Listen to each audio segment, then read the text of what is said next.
And this is the first question that we should ask. Why do we agree, why do we argue over secularism at all? What is secularism? I start from the Constitution because this is where the debate originates. Secularism is an English word, of course. And if you look at the original Constitution, it is not there.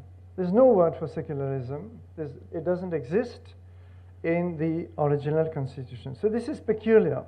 Why should we debate something so intensely which the fathers of the Constitution did not find worthy of including in the Constitution? Number one, in fact, there was a big debate which is extremely instructive, and I would request those who are interested to go through this entire debate. It's all on the internet.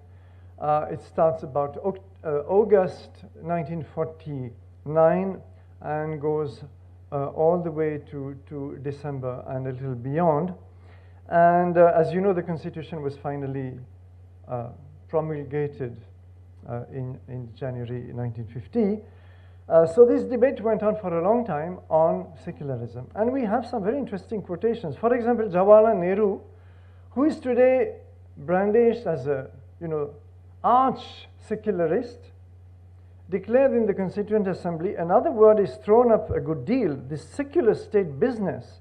May I beg with all humility those gentlemen who use this word of secularism often to consult some dictionary before they use it. That's what we are going to do shortly. We'll consult the dictionary. It is brought in at every conceivable step and at every conceivable stage. I just do not understand it. And of course, he goes on and on. I have to restrict my quotations. There'll be quite a few of them, as you will see in my talk today, unavoidably. So this is an interesting angle. But we had far stronger declaration, like P.S. Deshmukh, who was Nehru's Minister for Agriculture and a very influential person of those days. And Deshmukh said the specious, oft repeated and nauseating principle of secularity of the state. I think we are going too far in this business of secularity. So why should it be nauseating? What is it that he finds offensive in this concept, and why was there an attempt to go too far? We have to have a look at that. So where does secularism come from? It comes from the 42nd Amendment, not the first or second or third or fourth, but 42nd Amendment of 1976. I will not go into the historical background to this amendment because it's rooted in the emergency and certain things that Indira Gandhi wanted to change in the Constitution. Let's not deal with that. It's not related to the talk today. But it was part of it, and suddenly, out of the blue, the preamble of the Constitution, which had declared India to be a state, a republic, and so on, now became a sovereign, socialist, secular, democratic republic. The two words, socialist, secular, were parachuted, literally speaking, into the 42nd Amendment. They were not there before. And so therefore, India had not been declared to be socialist. Socialist was not defined, but I'm not going to touch the topic today. And the word secular was introduced, again, undefined. This is extremely strange because if you look at the Constitution, every single word with a legal or consequence or related deeply to the polity of India is clearly defined. You will have definitions for all important words. Secular is not defined.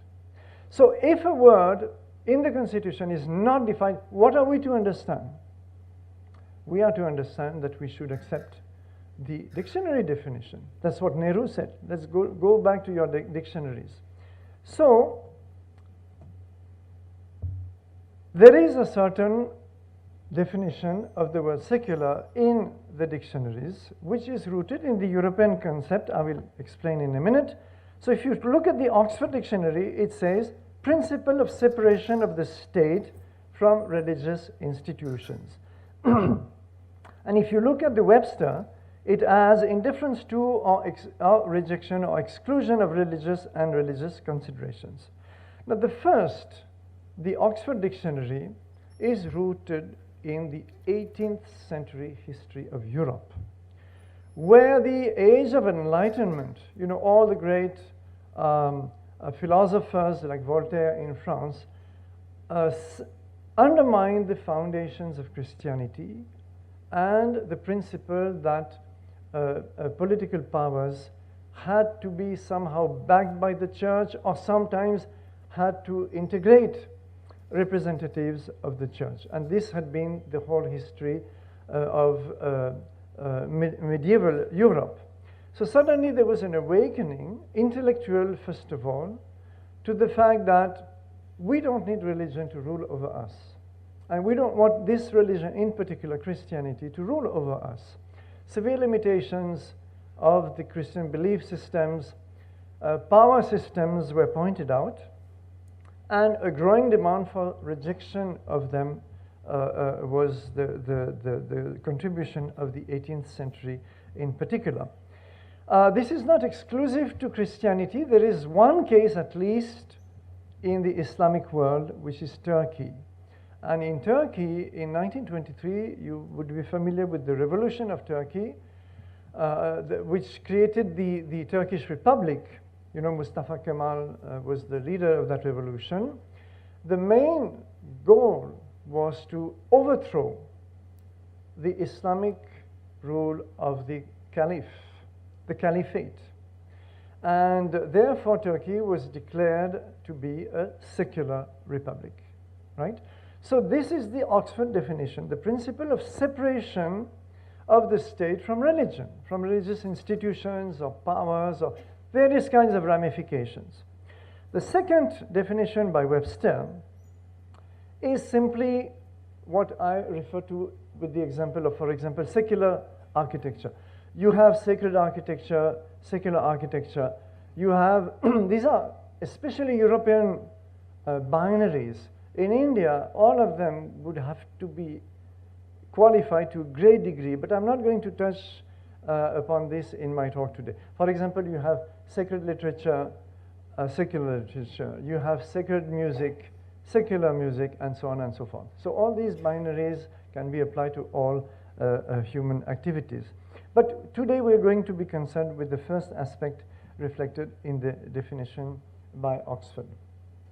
Now, one immediate observation imposes itself, which is that there is no word for secularism in any ancient Indian language. In fact, prior to 1950, I would be very surprised, prior to 1950, or even perhaps 1960 or 70, whether we could find, but let's say prior to independence to be safe, whether there is any word for secularism in any Indian language would be very surprising. So in Hindi, Dharma Nirapekshata is the official word for secularism, which means basically indifference to religion or neutrality towards religion. But this is a recent coinage. You will not find it in any classical or medieval Hindi literature or thought. Same thing in Tamil, Marachar Patra, neutrality towards all religions. This is the official term. So I believe we can extend this to most Indian languages, but these are all recent coinages. And to see whether they have any root in Indian history, well, let us have a quick look at ancient India.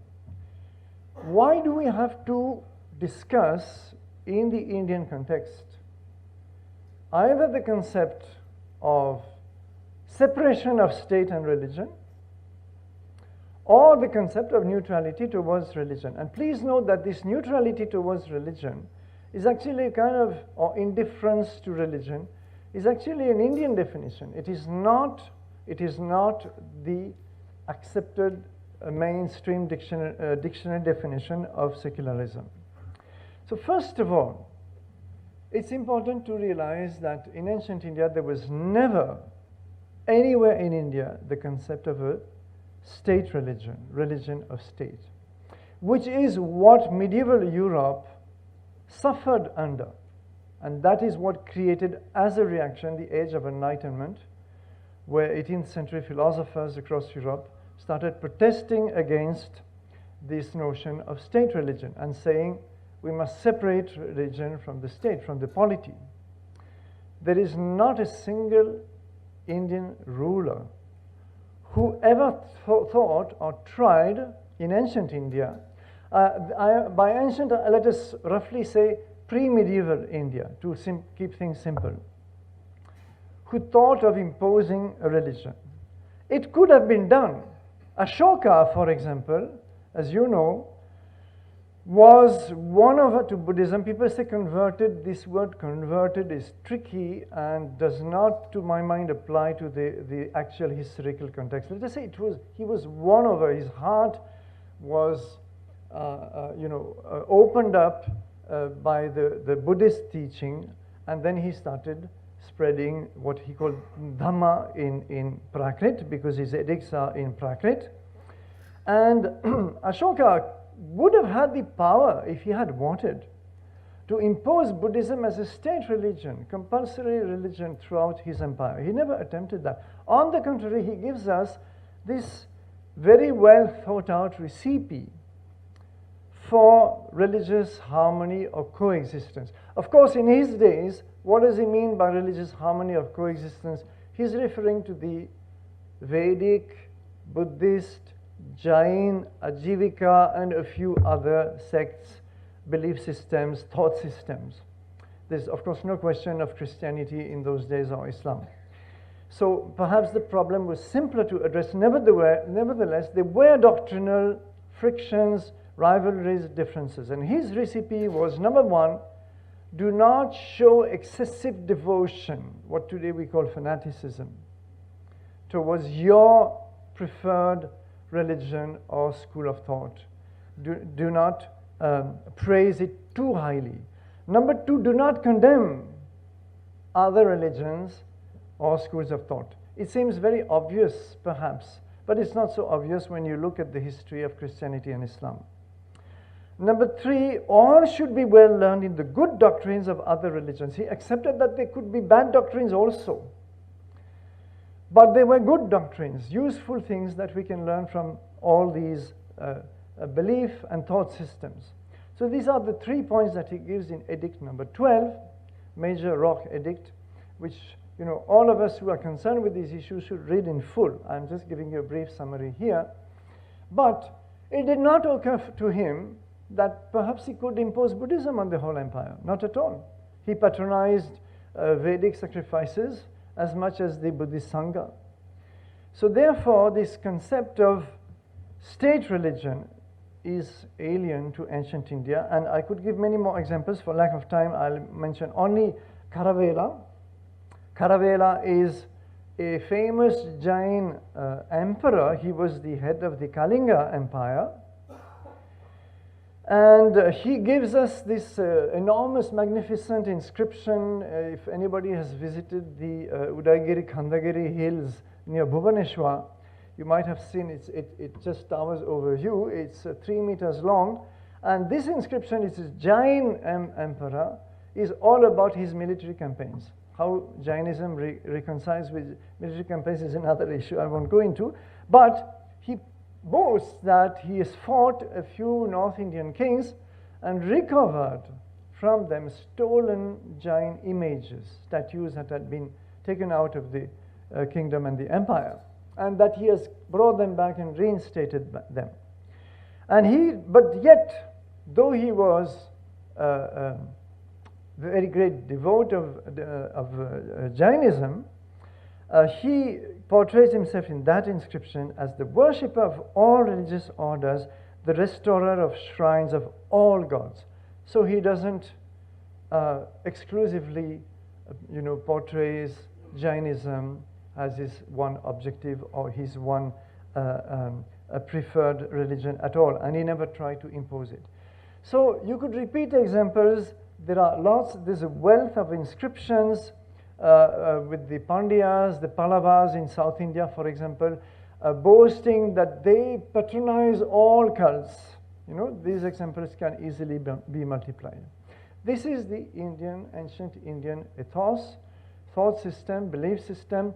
People call it tolerance. It's much more than tolerance. It is, if you really think about it, it is something deeper. This word of tolerance is extremely shallow. It's a kind of passive, negative word. This is a much more positive attitude which got embedded in the Indian ethos.